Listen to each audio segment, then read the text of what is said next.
morning, and so I know what he's speaking about, and it is blinding. I'm looking forward to this. So let's put our hands together and welcome up Glen to the stage. Good morning. How are we doing? This is a weird lean. Hang on, let me get this right. No, not straight. Lean this way. It's the only way I can do it. How are we doing this morning, guys? Good. Okay, cool. I'm going to jump straight in with a game, if that's all right for you guys this morning. You look a little bit apprehensive. Okay, it's fine. It's nice and simple. What I'm going to do is I'm going to show you some pictures on the screen, and you guys are just going to shout out who they are. Okay? Nice and simple. No hands up. Just everyone shout out. Got it? Cool. All right. Kaylee, let's go with the first slide. Mary, very JP, strong at the back. Big Bake Off fan. Okay, that is Mary Berry. You're correct. Next one. Gandalf. If this was a test, you shall not pass that. It's not Gandalf. It is Sir Ian McKellen. Looking a bit older there. What about the next one, Kay? Tom Cruise. It's JP playing on his own. It is correct. You are correct. It is Tom Cruise. What about the next one? Adele. The ladies in the room got that one. Adele. Yep, correct. What about the next one? Lewis Hamilton. Correct. That is my hero. My hero. Yeah. Okay, next up, Kaylee. So all the Doctor Who fans in the room, just David Tennant. You are correct. Next one. Cristiano Ronaldo. You're getting it. I'm starting to hear some more voices. I still think there's a part of 12-year-old me that's not over Euro 2004. When I look at him, I get angry. Next slide. This is the penultimate one. Stephen Fry, QI legend. Correct, Stephen Fry. QI legend. Who in here loved QI? Who in here has never heard of QI? Yep, that's about what I thought. Okay, there's one more left. He's a handsome fella.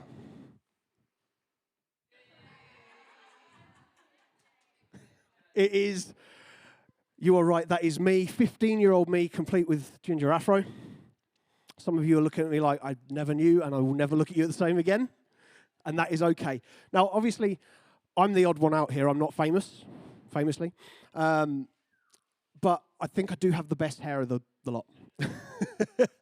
Okay, so that was an interesting experiment. I know I told you at the front it was a game. I know I told you guys at the front that was a game, but it was a little bit of an experiment because I told you to tell me who they are.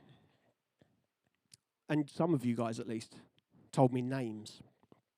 And obviously, who we are, our identity is a lot more than our names. You see, for me, I'm Glen. I'm the only Glen I know. I know a few Glens, the ones whose parents thought that it needed an extra N to land the name. I promise you, 33 years in, no one's ever called me Gle. It is Glen. But I'm the only Glen I know.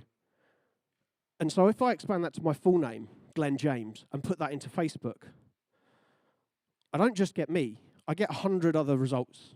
So clearly my name isn't enough to identify me. Now there's a few faces out there that are looking at me and they're saying, Glen, thank you for bringing this deep, spiritual, ground-breaking concept that our names don't define us. You know, the thought had occurred to me that maybe there's something more to people than their names. To you guys, I say hang in there. It's going to get worse before it gets better. So, pinning down a universal definition of identity is quite tricky, right? Once you get past the whole who am I thing, there's all sorts of things that feed into that. I've got a few here, values, beliefs, roles, relationships, past experiences, preferences. That list goes on and on. And for some of those things, they're weighted differently for all of us. For example, I'd say that fashion weighs far more heavily into Kaylee's identity than it does to Phil's. And we've got eyes. And it's all right, self-burn coming here. Food weighs far more into my identity than any doctor would ever recommend. Some of the things about our identity we can choose, some we can't. You see, I can't choose not to be a tall, pasty white guy with a hairline that's clearly modelled on that seam off the tennis ball. I mean, unless I spend $3,000 and about a week in Istanbul, I don't think that's getting through the budgetary commission. No, cool. But I can choose other things about my identity. I chose the career path that I'm pursuing. I choose my music tastes. I chose who I decided to do my life with. Love you, babe.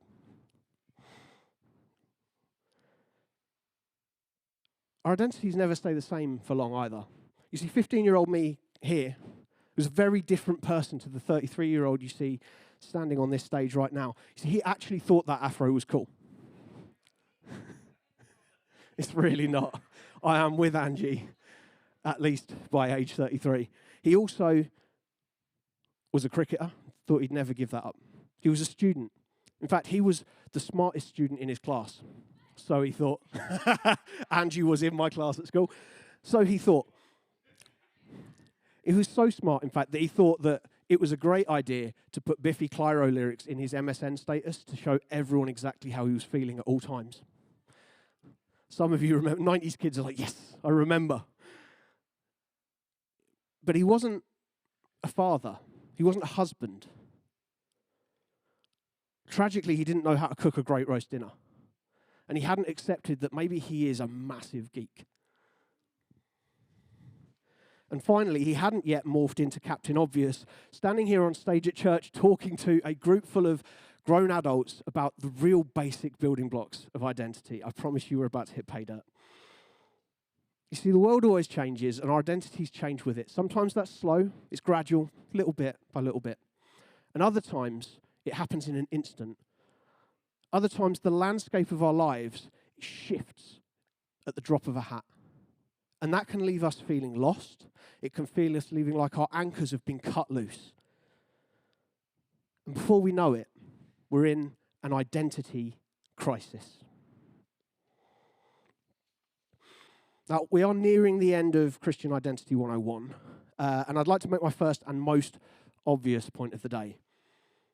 To build an identity that survives storms, Jesus cannot just be part of it. He has to be the foundation underneath it. I think we all know that, right? In Matthew 7, verse 24 to 27, it says this: anyone who listens to my teaching and follows it is wise, like a person who builds a house on solid rock. Though rain comes in torrents and the floodwaters rise and winds beat against that house, it won't collapse because it is built on bedrock. But anyone who hears my teaching and doesn't obey it is foolish, like a person who builds a house on sand. And the rains and floods come and the winds beat against that house, it will collapse with a mighty crash. Now, most of us in here have heard that story 100 times. It's a Sunday school staple. Cool. Try and say that 3 times fast. But it gets to the heart of building an identity that can survive the crises that life will throw at us. You see, we need to build our identity on Jesus. You see, if we build who we are on the foundation of a Jesus who is the same yesterday and today and forever, then the footings beneath us will never shift because he is rock solid. But notice he doesn't say this: anyone who listens to my teaching and follows it is wise, like a person who builds a house on solid rock. No rain comes, no floodwaters rise, and no winds beat against that house. So everything will always be hunky-dory. That's not what it says. It tells us straight. Expect wind, expect rains, expect floods. They will come. It doesn't say if, it says when. And a solid foundation doesn't stop us from feeling the brunt of that storm above the surface. We'll still be exposed to it. Jesus doesn't promise us that we won't need to make repairs, that we won't need to fix the windows, that we won't need to replace the ruined carpets when the floods come. It simply promises that the ground beneath us won't shift and be the cause of everything around us coming crashing down. Story time. A couple of groans there. I promise those of you who know me, I'll try and be quick. So a few years back, Matt, who you will have seen here playing guitar this morning, he was running our music team when he still had hair. And it feels a bit harsh saying that without him in the room, doesn't it? Matt, if you're listening back, I mean it. Anyway, he was running our music team. Over 20 people serving on that team. 4 different bands, each playing once a month. They all had their own set lists. They all had their own different technical strengths and weaknesses. And most importantly, they were all volunteers. Now, some of you know what it's like trying to manage a team of volunteers. Imagine when those volunteers are all musicians, artists, creative types. That's a heck of a challenge. So Matt did what most good leaders do. He delegated. He gave 2 of those bands away. He gave one to Jack and one to me. Now, I loved that, and I began to spend multiple evenings, hours and hours, multiple evenings a week, pouring through new songs, looking for the perfect songs for my band to learn. And when I'd got them, I'd spend hours pouring through all of the tracks, trying to find the right parts for my band to learn. And then I would learn them myself because, you've got to know the parts you're getting other people to learn, right? And then I'd have them out to make it easy for them to learn. And then I'd learn my parts, and then I'd spend hours tweaking synths and effects, tweaking envelopes, oscillators, trying to get it just right. And for the last minute or so, I think some of you have been like, Glenn, you're talking gibberish. A couple of you thinking maybe the last 10 minutes I've been talking gibberish. That's fair. I see my wife thinking it's been a lot longer than that you've been talking gibberish, and that's harsh. But it was a lot. I think you can grasp that. And I loved it. Even if I didn't always love the hours chasing a sound and still not getting it right. I think it's also worth noting as well that at the time, Matt, Jack, and I, we were all working together in the same office for about a decade. And that decade happened to be my 20s. It was, at that point, all I'd ever known in my adult life was doing church with these guys, doing band with these guys, and doing work with these guys. And slowly it became a load-bearing part of my identity. Little by little, hour by hour, day by day, Sunday by Sunday, it became who I was. I want to be very clear. I'm not talking about pride or ego here. I'm not talking about the position of being a leader. I'm not talking about the authority that gives, because I know that that wasn't the issue. See, I loved what I was doing for the right reasons. It was serving him. And I get huge joy from doing that, from being part of our worship team, from creating environments where you guys can connect with him every Sunday. I know the value of worship for our spirit. In fact, I could probably give an entire series on it. Phil, that's not a promise. Let's not get ahead of ourselves. But on an identity level, I'd begun to let what I was doing and the people that I was doing it with become a far bigger part of defining who I was and how I fit into this world than the person I was doing it for. I was spending far more time building the skills to become a better musician, a better sound designer. I was spending far more time building relationships with the people that I was doing it with than I was spending deepening my relationship with the Father. I think you guys can probably tell where this is going. And in the space of about 6 months, just after COVID, everything changed. You see, we bought this building and we shut down church for months while we renovated. And during those months, Jack, then Matt, then me, we all got different jobs, working elsewhere, different companies. And then, when we relaunched church, we relaunched with a smaller music team, 1 band, playing every Sunday. No need for 3 band leaders. And so, after a decade of building my life on being a band leader and working with these guys day in, day out, all of a sudden, everything changed. I started to feel lost. I started to feel disconnected, particularly in my church life. I didn't want to come to church. I got here, I felt completely disconnected, like I'd been cut loose. I didn't know what I was doing here. And I began to question if I should even be in the music team, or if I should have ever been in it in the first place, which to me now sounds quite ridiculous, to be honest. But I was deep into an identity crisis. And I don't think I'm the only one that's ever felt that way, am I right? Cool. In Corinthians, Paul writes to a church that's also going through a full-on identity crisis. You see, some of the members of the church had started to say, I follow the teachings of Paul. And others had started to say, I follow the teachings of Apollos. And it was causing a huge division, huge fights breaking out in this church. Because people had started to, instead of rooting their faith in Jesus, to root it in the people whose teachings they identified with the most. And Paul says this in 1 Corinthians 3, verses 10 and 11. He says, because of God's grace to me, I have laid the foundation like an expert builder. Now others are building on it, but whoever is building on this foundation must be very careful. For no one can lay any foundation other than the one we already have, Jesus Christ. I love this. 2 reasons. One, it reinforces that first point. There is one foundation that we should be building on, that's Jesus. And the second is my second point here, is that we must take care what we build on our foundation. Because we are building it. And I think that's where I made a mistake. It's okay for the things that we build our lives around to be, the things we spend time doing, the things we spend effort on, to be a part of who we are. That's normal. But I'd tied myself too tightly to the wrong parts of my identity. I hadn't stopped loving Jesus.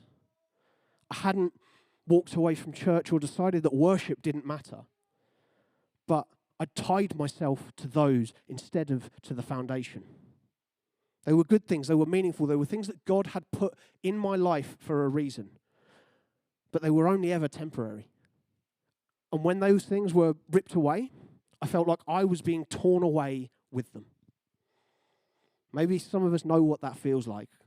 You've been through a role change. You've been through a relationship ending. Maybe a season you've loved come to a close, or a responsibility that you've carried for years has been taken from you unexpectedly. And you're left asking, who am I now? See, what do we do when life strips away the things that helped define who we've become? What does God expect out of us in those situations? I'll tell you after I take a drink.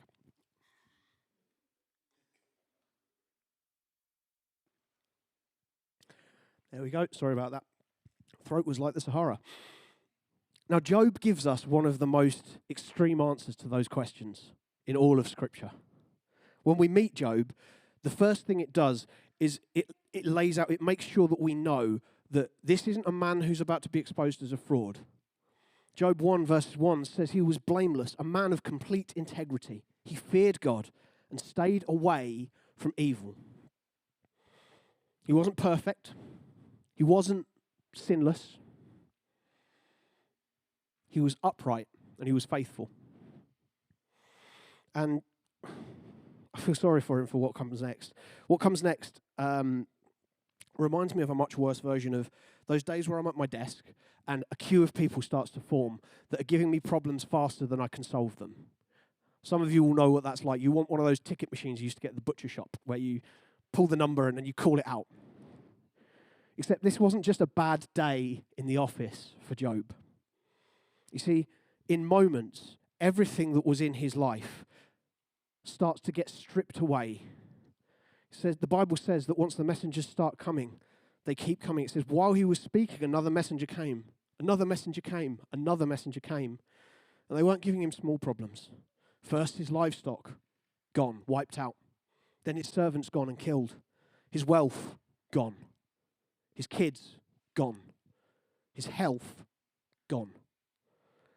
His whole place in the world, the structure of his entire life, gone in an instant. It was wave after wave of devastating news until the life he knew had been torn to the studs. In verses 20 to 22, we get to see his reaction just after he's found out that he's lost his kids. It says, Job stood up and tore his robe in grief. Then he shaved his head and fell to the ground in worship. He said, I came naked from my mother's womb, and I will be naked when I leave. The Lord gave me what I had, and the Lord has taken it away. Praise the name of the Lord. In all of this, Job did not sin by blaming God. See, I think he takes that much better than I would. Anyone in this room, hands up if you think you could take that better. No. Exactly. But at this point, God wasn't done because he still hadn't taken Job's health. But when he does, Job still holds firm for a time. Although I think his missus has clearly had enough. By the time we get to Job 2, verse 9, she says to him, are you still trying to maintain your integrity? Curse God and die. Who's got a partner that will speak to them that bluntly? Just me. It's all right, sometimes I need it. Job's reply isn't much better. He says, you talk like a foolish woman. Oh, fellas, have a look at your wife's faces. Make a judgment for yourself on whether that was the wisest thing to say. And he goes on, he says, should we only accept only good things from the hand of God and never anything bad? He's still upright. He's still trying to hold it together. But in verse 11, things start to take a turn.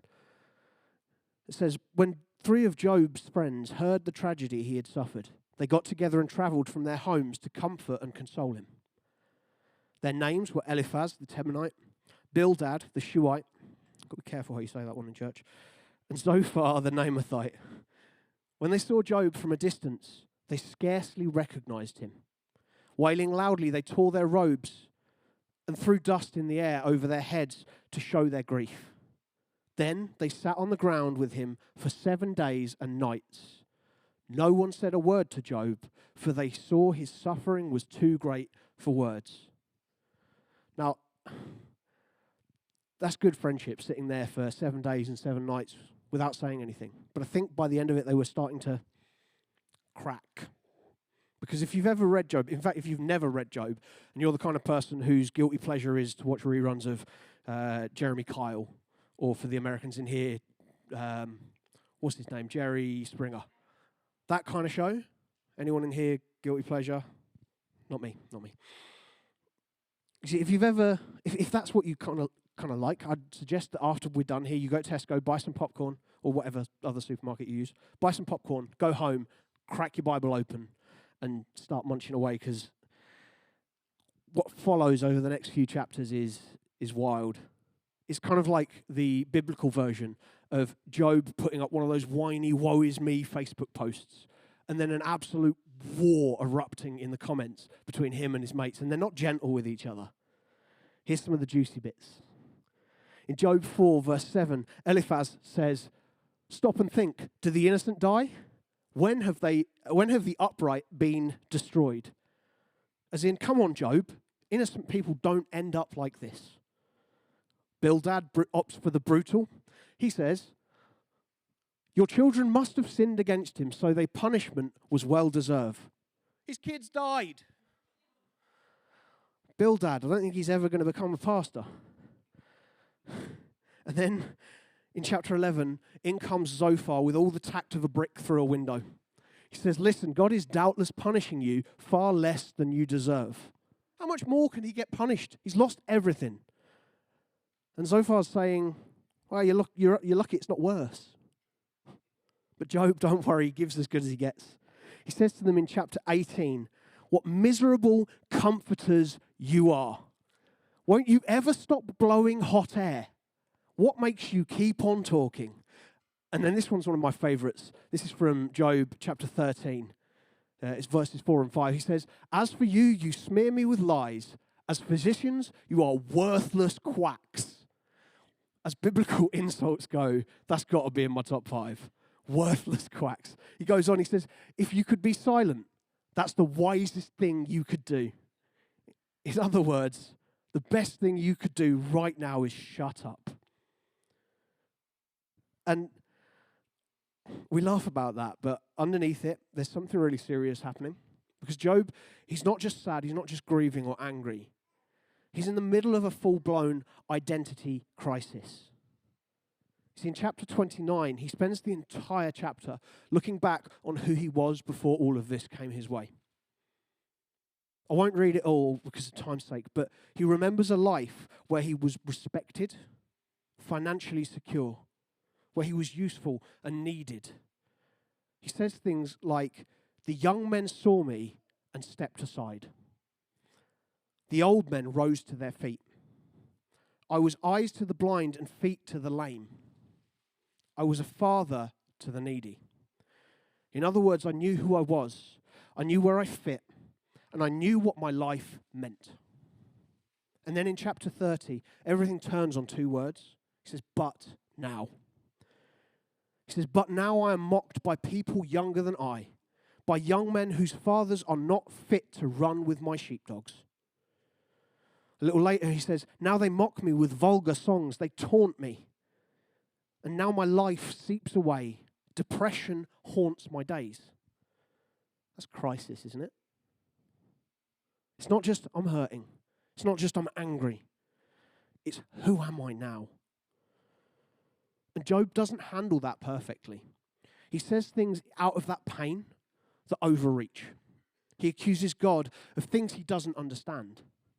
He demands answers from a position so small, so insignificant, that he never has a hope of grasping the full picture. And then, in chapter 38, God enters the chat. He gives Job 3 chapters of what I can only describe, and the Americans in here might not understand this, as the old Alex Ferguson hairdryer treatment.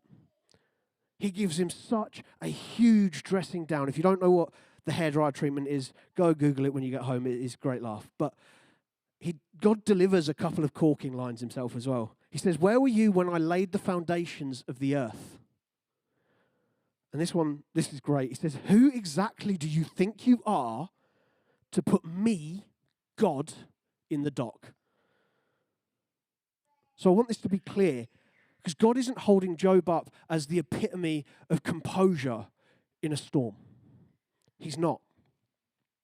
But Job's done a hell of a lot better than his friends, because after blasting Job, God turns to the friends and says this. He says, "You have not spoken the truth about me, as my servant Job has." When I read this, I thought, hang on, what? You've just spent 3 chapters hosing Job, and social ineptitude aside, the friends' arguments are far tidier than Job's ragged despair. They're far more polished. They're more composed. They're theologically tidy. And that's the problem, because they brought theology in a box. It's a neat little system. Good people get blessed. Bad people suffer. Job is suffering. Therefore, Job must be bad. Case closed. The way they spoke exposed something deeper. They knew plenty about God, but they weren't rooted in him. You see, they were leaning on a framework they could explain, something that they could control and defend. But though they had plenty to say about God, they had very little sense of needing to seek him out in the storm. Job, on the other hand, spoke directly to God. It wasn't always clean. It wasn't always calm or neat or right, but it was direct. Again and again through the book, Job doesn't walk away. He cries out things like, "I will say to God, do not condemn me, but tell me what charges you have against me." In other words, God, what did I do? What did I do? He says, "Oh, that I knew where I might find him." He wants to find God. Despite everything that's happened, he's looking for God. He says, "I cry out to you, God, but you do not answer me." He just wants an encounter. And that's the difference here. The friends, they looked for a system, and Job looks for an encounter. Job doesn't fully understand God, but he knows enough to know that when his life falls apart, the answer isn't to retreat from the Lord and to find his own answers.